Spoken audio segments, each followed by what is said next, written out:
ఈ 21 అవతారాల్ని ఒకసారి వింటే చాలు, వాటి పేర్లు విన్నంత మాత్రం చేత విష్ణు ప్రీతికి పాత్రుడవుతాడు.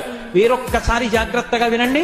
మొట్టమొదట ఆదినారాయణుడు సనకసనందనాదులు, దాని తర్వాత వచ్చినటువంటిది యజ్ఞవరాహావతారం, యజ్ఞవరాహావతారం తర్వాత నారదుడు, నారదుడి తర్వాత నరనారాయణుడు, నరనారాయణుల తర్వాత వచ్చినటువంటిది కపిలావతారం, కపిలావతారం తర్వాత దత్తాత్రేయావతారం, దత్తాత్రేయావతారం తర్వాత యజ్ఞావతారం, యజ్ఞుని యొక్క అవతారం తర్వాత వృషభావతారం, వృషభావతారం తర్వాత వచ్చింది పృథుమహారాజు గారి అవతారం, పృథుమహారాజు గారి అవతారం తర్వాత వచ్చినటువంటి అవతారం మత్స్యావతారం, తర్వాత కూర్మావతారం, తర్వాత ధన్వంతరి, తర్వాత మోహిని, తర్వాత నరసింహుడు, తర్వాత వామనమూర్తి, తర్వాత పరశురాముడు, తర్వాత రాముడు, తర్వాత బలరాముడు, బలరాముడి తర్వాత కృష్ణ భగవానుడు, కృష్ణ భగవానుడి తర్వాత బుద్ధావతారం, బుద్ధావతారం తర్వాత కల్కి అవతారం.